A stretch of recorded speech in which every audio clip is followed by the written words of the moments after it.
오늘 우리에게 주시는 하나님의 말씀, 봉독한 말씀 중심에서 두렵고 떨림으로 구원을 이루라, 이런 제목의 하나님 말씀 선포하겠습니다.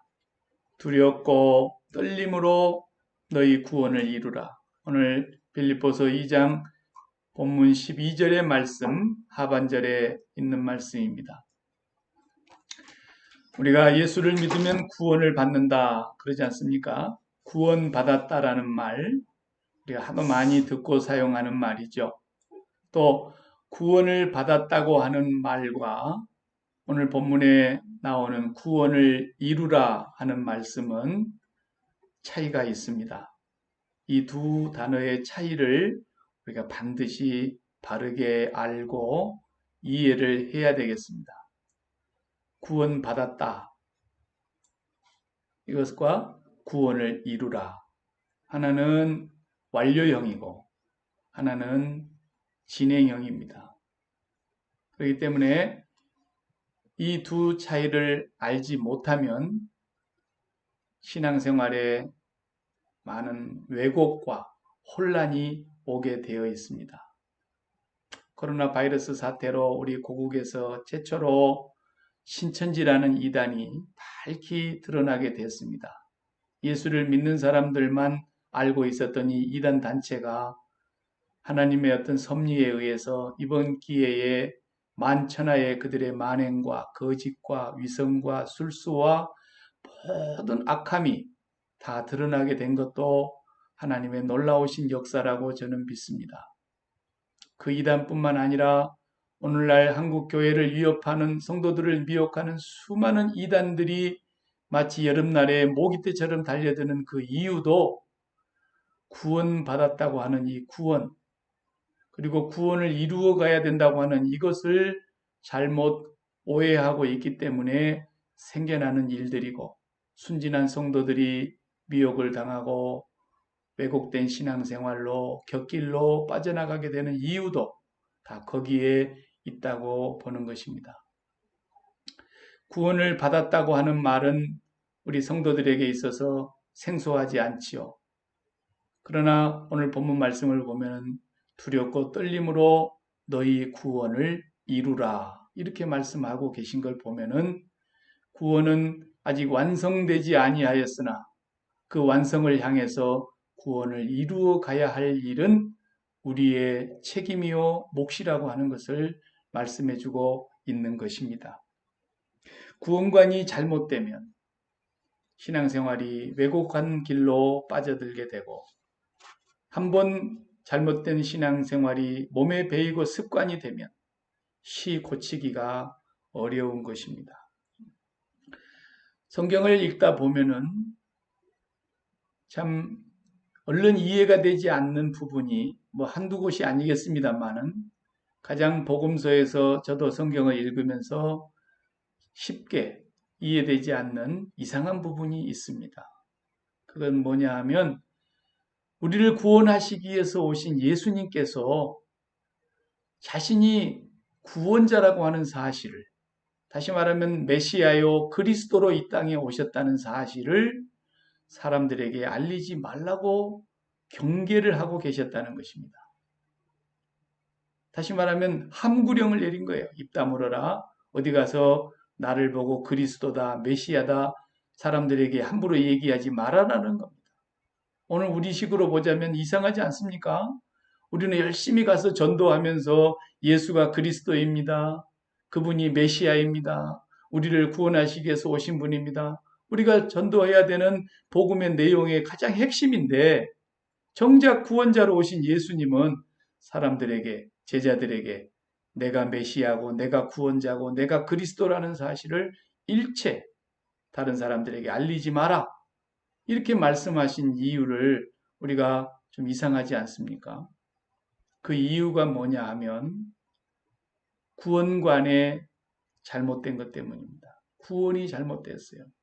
사람들이 갖고 있는 구원관, 메시아가 오시면 우리를 구원하실 것이다, 그리스도가 이 땅에 오셔서 우리를 구원하시는 그 약속을 그들이 구원관이라고 하는 것인데, 그게 예수님이 갖고 계시는 구원관과는 너무나 큰 차이가 있기 때문에 예수님께서 함부로 구원자 예수 그리스도를 사람들에게 말하지 못하게 했던 것입니다. 우리가 이미 보아서 아는 대로 유대인들의 구원관은 뭡니까? 구약에 약속한 그 메시아가 오면은 그 메시아께서 오시면 첫 번째로 해야 될 일이 뭐겠어요?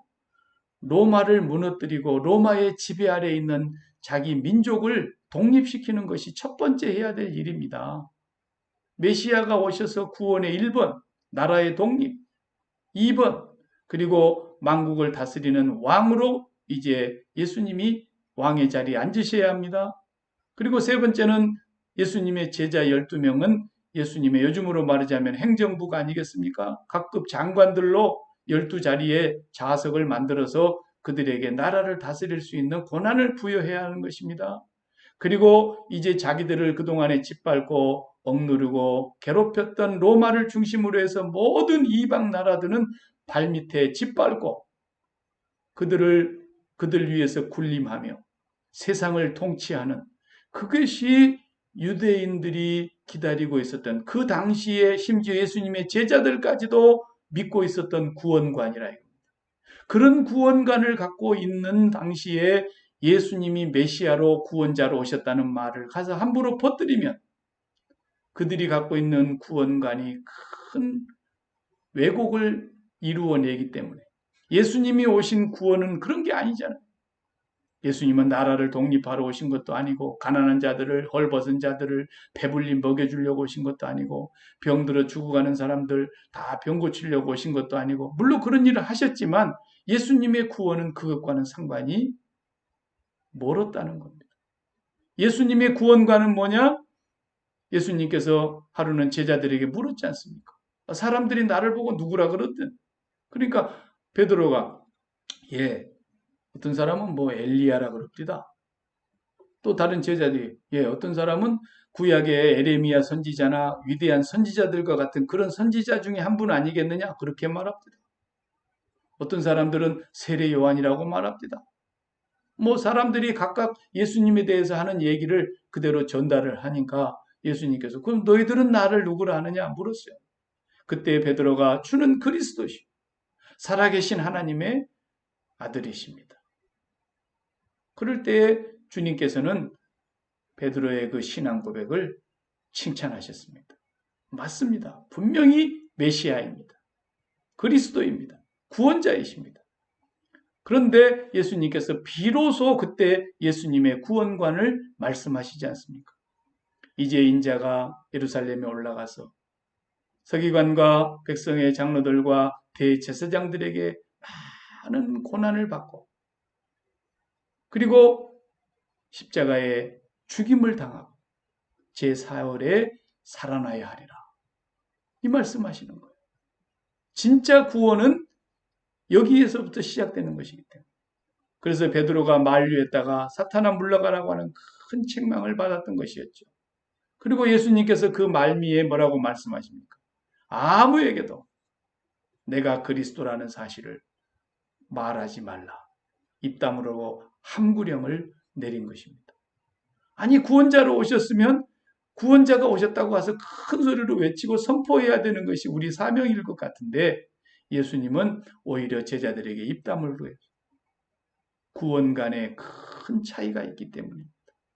마찬가지예요. 오늘날도 동일합니다. 잘못된 구원관을 가지고 있는 사람들에게 구원을 선포하고 예수를 얘기해봐야 발장한 일입니다. 올바른 구원관을 가지고 살아가는 사람이라야 예수님이 참 구세주가 되시고 메시아가 되시는 것이지 유대인들과 같은 그런 구원관을 가진 사람들에게 백날 예수님 얘기해보면 무슨 소용이 있겠습니까? 그래서 오늘 사도 바울은 구원을 받았습니까? 그렇다면 복종하여 두렵고 떨림으로 너희 구원을 이루라 그랬다. 정말 구원받은 사람은 구원을 이루어 가게 되어 있다는 것입니다. 내가 구원받았을까?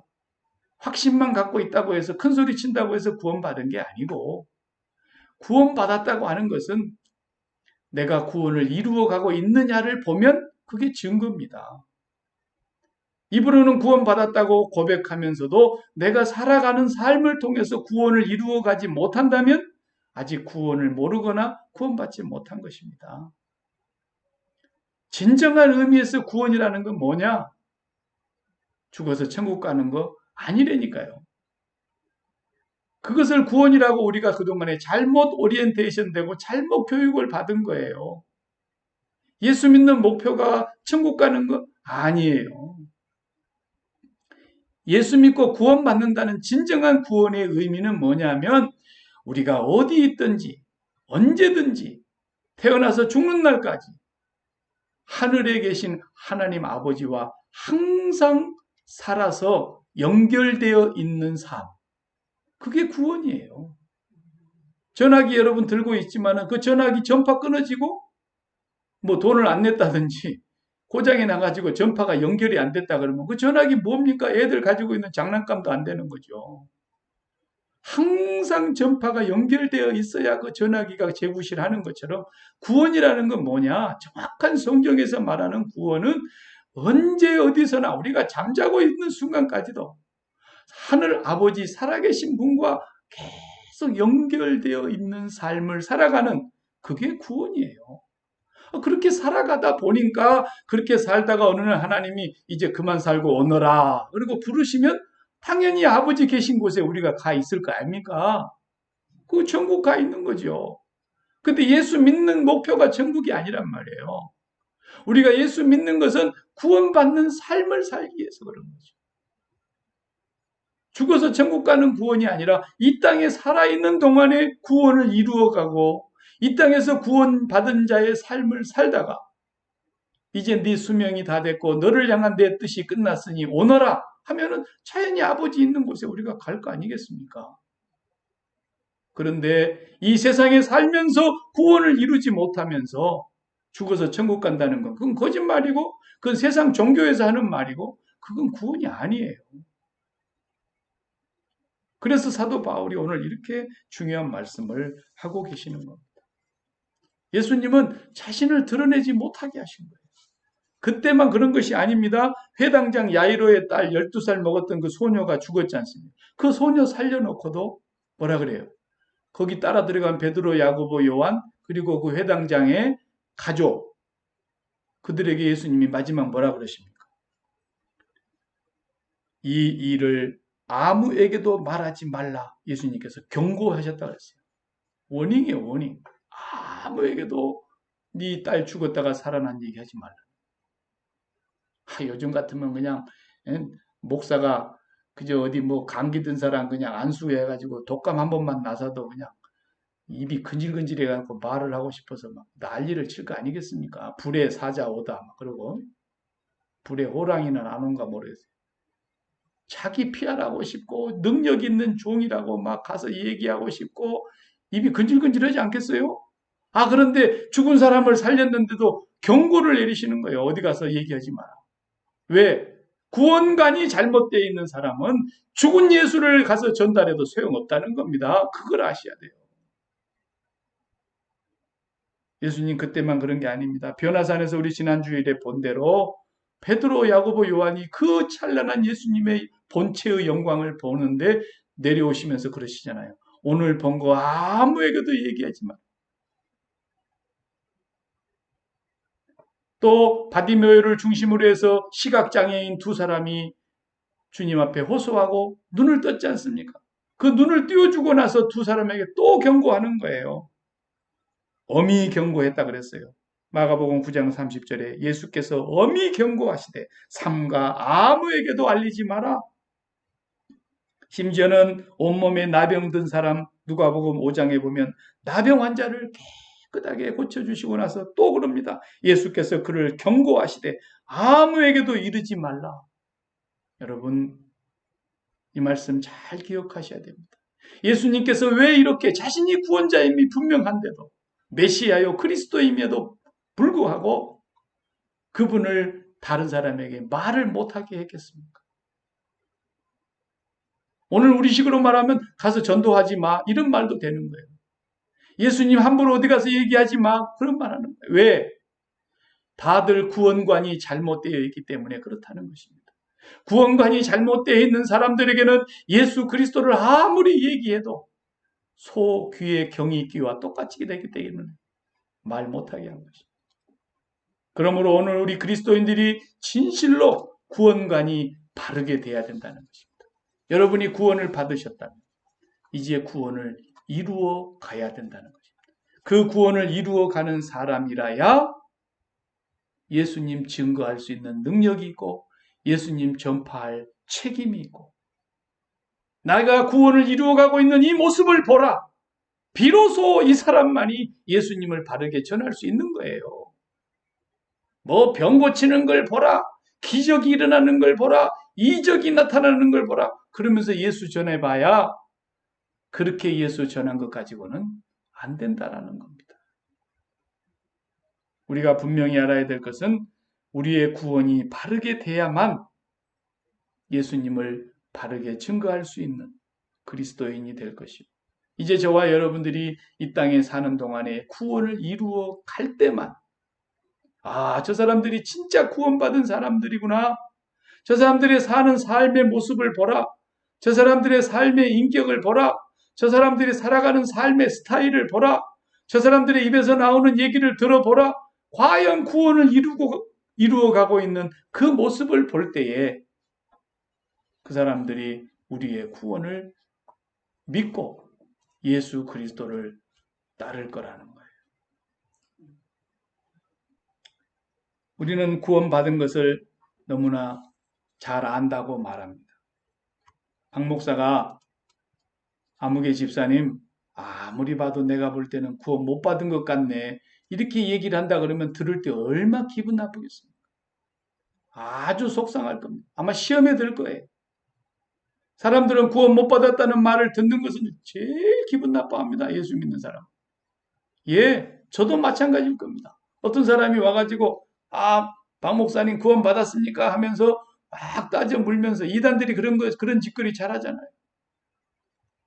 내가 보니 박 목사님 구원 못 받았구만 이렇게 얘기하면 제가 기분 좋겠습니까? 그런데 구원 받았다고 하는 것에 대해서는 우리가 너무나 훈련을 그동안 많이 받았어요. 성경에 요한복음 3장 16절에 하나님이 세상을 이처럼 사랑하사 독생자를 주셨으니 이는 저를 믿는 자마다 멸망치 않고 영생을 얻게 하려 하시니, 그 말씀 믿고 여러분 다 영생을 얻었다고 확신하고 있지 않습니까? 또 요한복음 5장 24절에 우리가 잘 아는 말씀, 내가 진실로 진실로 너에게 이르노니 내 말을 듣고 또 나 보내신 이를 믿는 자는 영생을 얻었고 심판에 이르지 아니하나니 사망에서 생명으로 옮겼느니라. 이런 말씀 암송하고 확신하지요. 요한복음 6장 47절의 말씀, 내가 진실로 진실로 너에게 이르노니 믿는 자는 영생을 가졌나니, 이렇게 말씀하고 있습니다. 사도행전 2장 12절, 누구든지 주의 이름을 부르는 자는 구원을 얻으리라.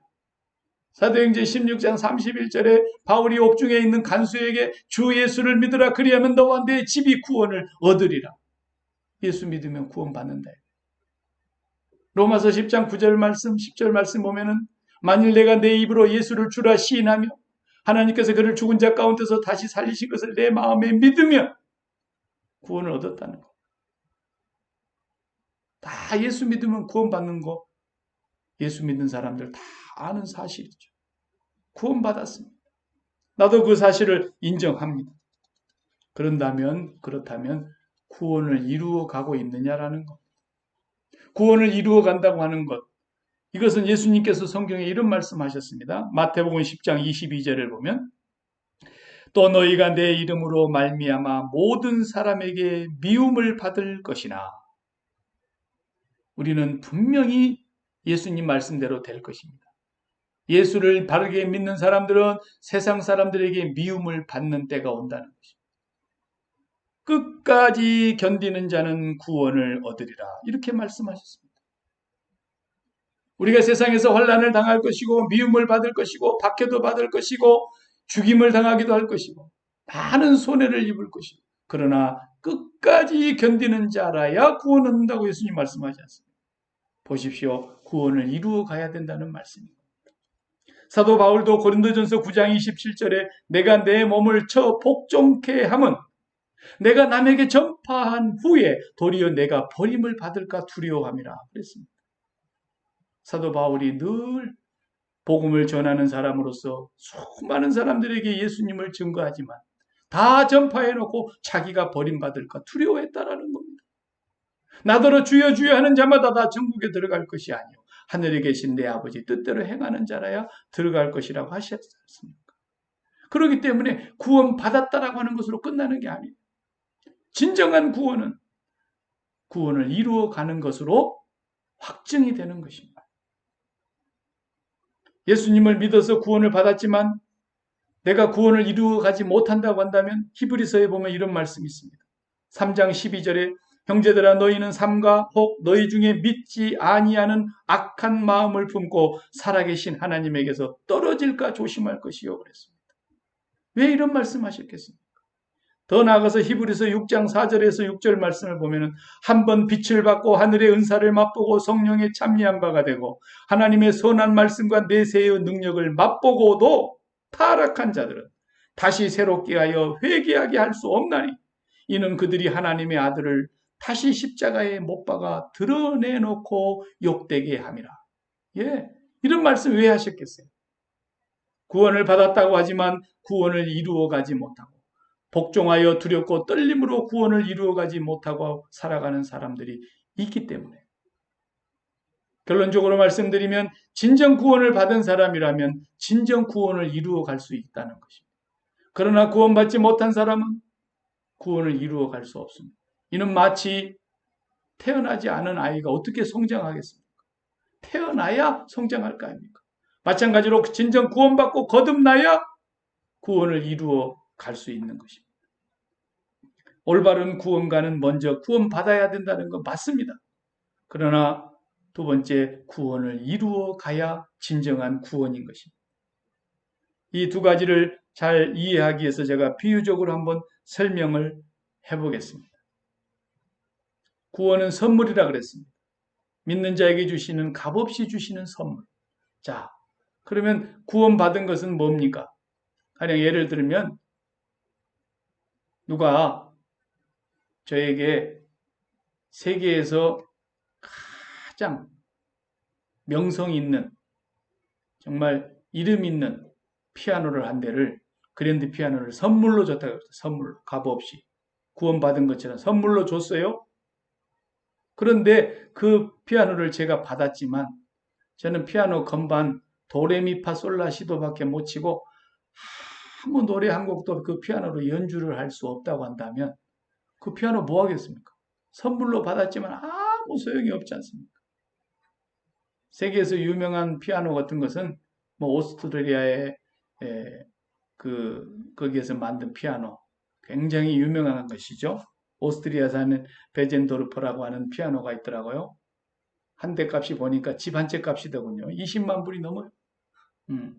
그렇게 비싼 피아노를 나한테 선물로 누가 줬다 한들 내가 한 곡도 평생에 피아노를 연주할 수 없다고 한다면 그거 내가 선물로 받아서 무슨 소용이냐. 적어도 그런 피아노를 받았으면 나름대로 노력을 하고 내가 뭐 음대 기악과를 나온 사람은 아니지만 내 나름대로 열심히 노력을 해가지고 그저 뭐 핸델의 메시아를 내가 뭐 연주한다면 그건 정말 놀라운 일이죠. 예. 하다못해 찬송가 몇 곡이라도 연주를 할 수 있어야 되지 않겠습니까? 아니면 동요라도 칠 수 있어야 되지 않겠습니까? 예. 그 음대생들 음대 가기 위해서 그 실기 시험 볼 때 가장 두렵고 떨리는 거 이렇게 자기들이 가서 이게 곡을 뽑아가지고 아무거나 뽑힌 대로 가서 그냥 즉흥해서 연주를 해야 되지 않습니까? 그때 제일 그거 뽑힐까 두려워하는 것이 라흐마니노프의 피아노 3중주 제3악장 그거 뽑히면 그냥 죽음이랍니다. 죽음.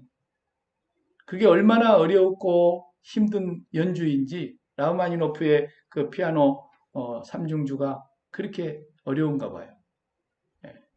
저도 그거 한번 이렇게 본 적이 있습니다. 연주하는 거. 손가락 터치하는 게 안 보여요.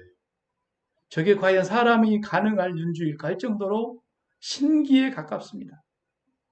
제가 그런 연주는 못할지라도 그렇게 세계의 명성 있는 피아노를 선물로 한 대를 받았다 그러면 하다못해 내가 예수 믿는 사람으로서 찬송가 몇 곡이라도 연주할 수 있어야 된다. 이와 같아요. 우리가 구원 받았습니까? 값없이 주신 선물이죠. 믿음으로 말미암아 구원을 얻었나니 너희에게서 난 것이 아니요 하나님의 선물이라. 맞습니다. 그 선물을 받았으면 그 피아노를 내가 연주할 수 있어야 하는 거죠. 또 결혼식이라고 하는 것, 우리가 서야겠습니다. 그럼 결혼해서 부부가 되는 것이죠. 그렇다면 그걸로 끝나는 겁니까? 부부로서 행복한 결혼 생활을 이루어 가야 되는 것입니다. 결혼식을 했는데 딴 남자, 딴 여자하고 날마다 놀아난다 그래 보세요. 결혼 생활이 이루어집니까? 끝나는 거죠. 그렇기 때문에 진정한 구원을 받은 사람은 진정으로 구원을 이루어가는 삶을 살게 되어 있는데, 오늘 사도 바울은 두렵고 떨림으로 여러분의 구원을 이루어 가야 됩니다라고 우리에게 경고하고 있는, 자기 자신도 남에게 전파한 후에 혹이나 도리어 버림받을까 두려워하면서 두렵고 떨림으로 구원을 이루어 갔던 사람인 것입니다. 우리는 피아노 정도 선물 받은 사람들이 아니라 온 천지를 창조하신 전능하신 창조주 하나님이 우리의 아빠가 되어주시는 선물을 거저 받은 것입니다. 예수 그리스도의 보혈의 공로, 성령이 우리에게 오셔서 그분을 알게 해주셨습니다. 성삼위 하나님이 우리에게 기업이 되어주셨고 우리에게 아버지가 되어주셨고 구원자가 되어주셨고 우리를 세상 끝날까지 함께 해주시는 거저 받은 이 선물을 받은 사람이 바로 구원받았다고 하는 것입니다. 그러면 이 구원을 받은 사람이 그분과 날마다 결혼한 사람이 100년 해로하는 것처럼 우리는 그 예수 그리스도와 영원 해로해야 되지 않겠습니까? 날마다 그 결혼 생활을 신랑 되신 주님과 함께 이루어가는 영원 해로, 그것이 예수 믿는 사람이 구원을 이루어가는 거라 이 말이에요. 그 구원을 이루어가는 삶에 대해서 오늘 사도 바울은 본문에서 말씀하고 있습니다. 첫 번째 2장 15절 말씀을 보십시오. 이는 너희가 흠이 없고 순전하여 어그러지고 거스리는 세대 가운데서 하나님의 흠 없는 자녀로 세상에서 그들 가운데 빛들로 나타내야 된다는 것입니다. 이게 구원을 이루어가는 삶이지 않습니까? 원망과 시비가 없이 살아야 합니다. 서로 인자하게 여기고 서로 불쌍히 여기고 서로 사랑하고 서로 용서하고 서로 용납하면서, 우리가 이 세상이 하나님을 다 거스리고 있고 세상은 이 하나님을 거스리며 등지고 살아가고 있지만 우리가 구원받은 자녀로서 흠없는 자녀로 세상에서 그들 가운데 빛들로 나타내야 된다. 그런데 오늘 교회의 구원관이 어디서 잘못되었습니까? 오늘도 예수님께서 이 땅에 오신다면 우리들 보고 하시는 말씀이 틀림없이 내가 메시아라는 사실을 함부로 얘기하지 마라. 어디 가서 함부로 이 말을 퍼뜨리고 다니지 마라. 틀림없이 그러실 거라고 나는 확신합니다. 왜? 우리의 구원관이 교회에서부터 왜곡되었기 때문에. 우리는 구원받았으면 끝나는 것이고 이제 죽으면 천국 간다고 다 이룬 것처럼 얘기하면서 이 세상에 사는 동안에는 전부가 다 땅의 것 추구하고 땅의 것으로 먹고 마실 것 걱정하고 염려하고 이 세상의 것에 마음을 다 빼앗기면서 이 세상에 내 뜻대로 되기를 바라는 만사형통의 삶을 추구하고 있지 않습니까? 이런 구원관을 갖고 있는 사람들에게 예수가 그리스도라고 아무리 외친들 무슨 소용이 있냐? 우리가 진정으로 구원을 받은 사람이며 하늘에 속한 사람이며 날마다 하나님과 연합되어 연결되어 살아가는 사람이라면 위의 것을 찾는 사람이 되어야 되고 이 세상의 것으로 기쁨을 찾으려고 하지 말아야 될 것이고 이 세상의 것에다가 내 삶의 행복과 만족과 안정감을 찾으려고 하지 말아야 될 터인데, 우리는 예수 믿고 구원받고 천국 가진 사람이라고 말로는 외치면서도 세상에 나가서 살 때는 항상 이 세상의 것으로 기쁨을 찾고 있지 않습니까? 기분 나쁠 때도 이 세상에 기분 나쁜 일 생기면 기분 나빠지고, 이 세상에 기분 좋은 일 생기면 기분 좋아지고, 이 세상에서 기뻤다, 이 세상 것으로 나빴다, 이 세상 것으로 행복했다, 이 세상 것으로 불행했다, 이 세상 것으로 춤추고 좋아했다, 이 세상 것으로 슬퍼했다. 어찌 이것을 구원이라고 말할 수 있겠냐는 거죠. 성삼위 하나님과 결혼을 했으면 그분과 영원회로의 삶으로 결혼 생활을 유지해 나가는 것이 우리가 구원을 이루어가는 것입니다. 여전히 세상의 것으로 기쁨과 행복과 만족을 찾으려고 하고 이 세상 것으로 안정감의 토대를 삼으려고 하는 이런 구원관을 가지고 살아가면서 예수가 그리스도라고 아무리 외친들 세상 사람들이 그걸 믿어주냐 이거. 우리가 저들에게 정말 빛으로 나타날 수 있겠냐는 것입니다. 구원을 이루어가는 삶이 아니라고 하는 것이죠. 사도 바울은 자기가 전한 예수 그리스도가 진정으로 하나님 앞에 메시아이시며 우리에게 구원자가 되신다는 사실 앞에서 그는 이렇게 증거하는 삶을 살고 있습니다. 오늘 본문 말씀에 한번 보십시오. 오늘 본문에 사도 바울은 마지막 부분에서 뭐라고 말씀하고 있습니까? 빌립보서 2장 17절, 18절 말씀을 여러분들이 한번 읽어보시기 바랍니다. 빌립보서 2장 17절, 18절 만일 너희 믿음의 재물과 섬김 위에 내가 나를 전제로 드릴지라도 나는 기뻐하고 너희 무리와 함께 기뻐하리니 이와 같이 너희도 기뻐하고 나와 함께 기뻐하라. 예. 여기 사도 바울이 빌립보 교회를 향하여 이 편지를 쓰실 때는 지금 감옥에 있을 때입니다. 로마의 감옥에 갇혀서 옥중서신 아닙니까?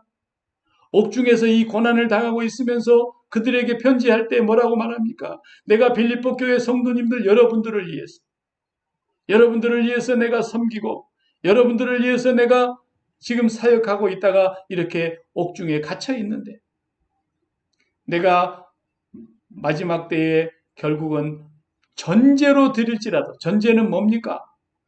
짐승 제사 드릴 때 목을 잘라서 피를 받아가지고 제단 위에 뿌리는 것이 전제 아닙니까? 사도 바울이 순교의 피를 흘리며 하나님의 제단 앞에서 목숨을 잃고 죽는 한이 있을지라도 나는 기뻐하고 기뻐하리라 그러지 않습니까? 여러분들도 나와 같이 기뻐하자고 지금 18절에 또 말씀하고 있지 않습니까? 이것이 구원을 이루어가는 지금 하나님과 연결되어 있는 사람의 삶이라는 것입니다. 그가 예수를 믿고 지금 감옥에 갇혀 있습니다. 그리스도를 선포해야 될 이 절박한 상황인데도 로마의 옥중에 갇혀 있습니다. 얼마나 답답했겠습니까? 얼마나 불편했겠습니까? 그럼에도 불구하고 내가 이 옥중에 있으면서 내가 전제로 내 목이 떨어지고 내 피를 순교의 제단에 뿌릴지라도 나는 기뻐하리라. 이것이 진정한 구원을 받은 사람들이 이 땅에서 하나님과 매 순간순간 연결되어 있는 삶의 증거 아니겠습니까? 어떤 상황에 있어도 항상 기뻐했습니다. 어떤 상황에 있어도 항상 쉬지 않고 기도했습니다. 어떤 일을 만나도 그는 범사에 감사했습니다. 왜? 하나님과 매 순간 연결되어 있었기 때문에. 이것이 구원을 이루어가고 있는 삶이었고 이것이 세상 사람들 앞에서 빛으로 드러나고 있는 구원을 이룬 자의 모습 아니겠습니까? 그래서 쉬지 말고 기도하라. 항상 기뻐하라. 쉬지 말고 기도하라. 범사에 감사하라. 이는 너희를 향하신 그리스도 예수 안에 있는 하나님의 뜻이다. 사도 바울은 삶의 현장에서 항상 기뻐했습니다. 옥중에서 기뻐했습니다. 매를 맞으면서도 기뻐했습니다.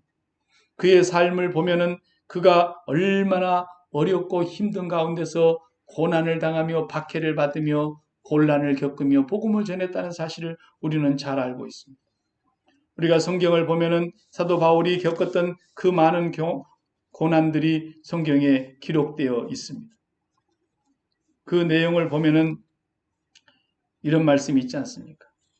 우리가 아시아에서 당한 환난을 너희가 알지 못하는 걸 원치 아니한다.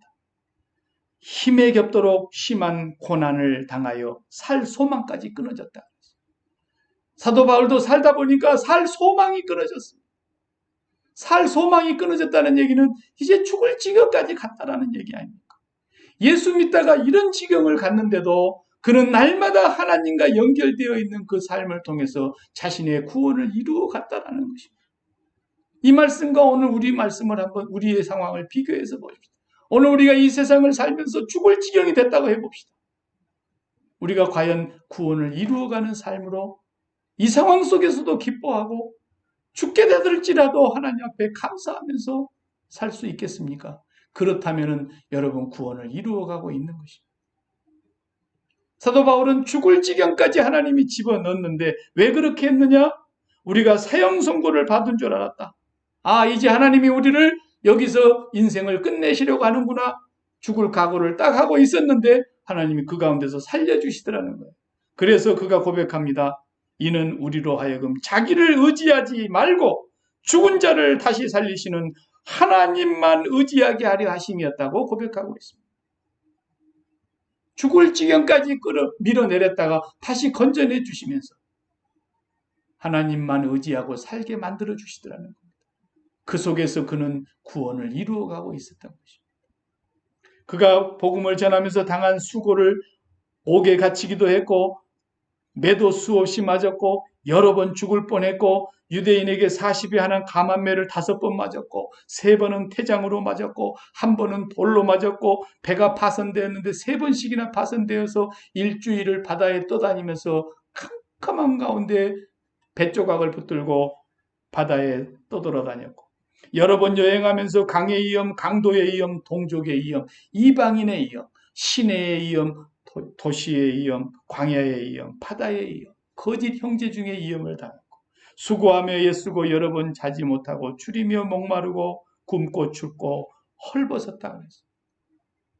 자, 오늘 우리가 살아가는 이 미국 땅에서의 삶과 그 당시에 사도 바울이 살았던 삶과 비교해 봅시다. 우리는 아무리 고생하고 힘들게 산다 해도 사도 바울만큼 고난의 길을 따라가지 못합니다.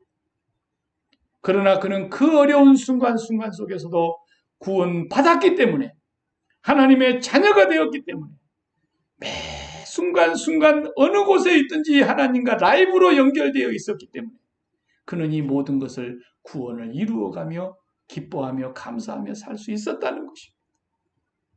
이것이 올바른 구원인 것입니다.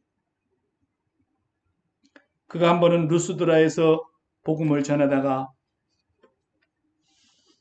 발을 쓰지 못한 날 때부터서 발을 사용하지 못해서 앉아서 살고 있는 이 사람을 고쳤더니 세상에 그 동네 사람들이 하늘에서 신이 내려왔다고 상다리가 부러지도록 잔치를 벌려놓고 바울과 바나바를 신으로 모시려고 그랬지 않습니까?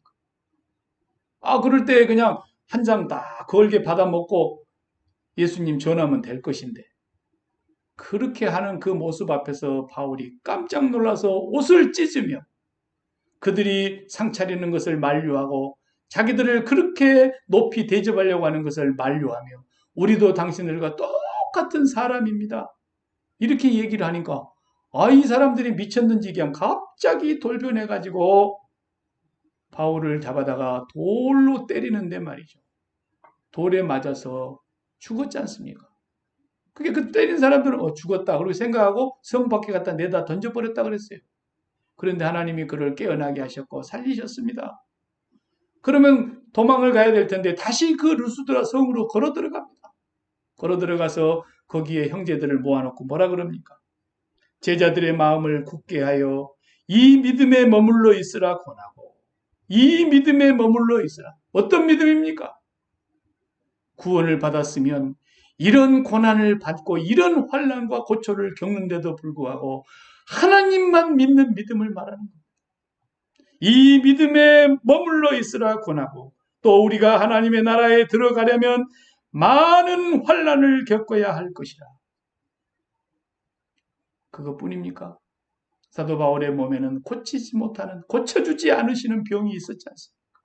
아무리 고쳐달라고 하나님 앞에 특별히 3번이나 간구하여 기도했건만 하나님은 고쳐주지 않으셨습니다. 바울아 이만하면 족하다. 그 병은 달고 살아라 말씀하시는 것입니다. 몸에 병까지 있습니다. 이렇게 환난과 박해와 핍박과 조롱과 죽음의 위협을 당합니다. 그럼에도 불구하고 그는 예수가 메시아임을 증거했습니다. 왜?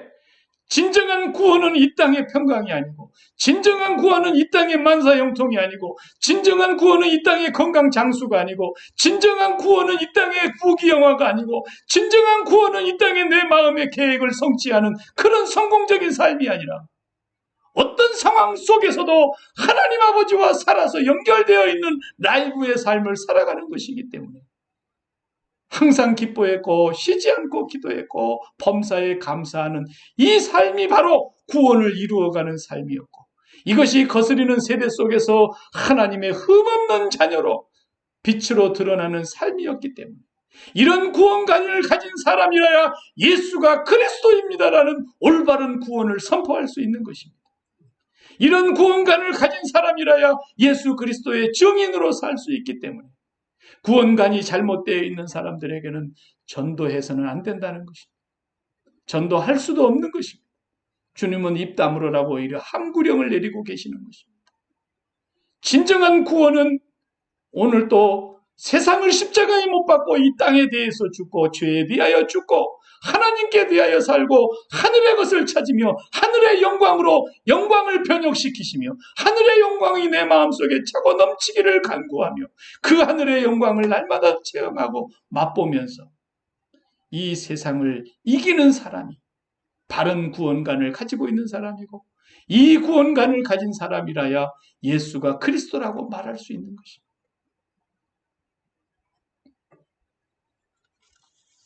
사랑하는 성도 여러분, 여러분 구원 받으셨습니까? 나는 여러분들이 구원 받았다는 사실을, 여러분들이 살아계신 예수 그리스도를 하나님의 아들이요 나의 구원자 메시아라고 고백하고 있다면 나는 여러분들 구원 받았다고 분명히 믿습니다. 여러분은 구원 받으셨습니다.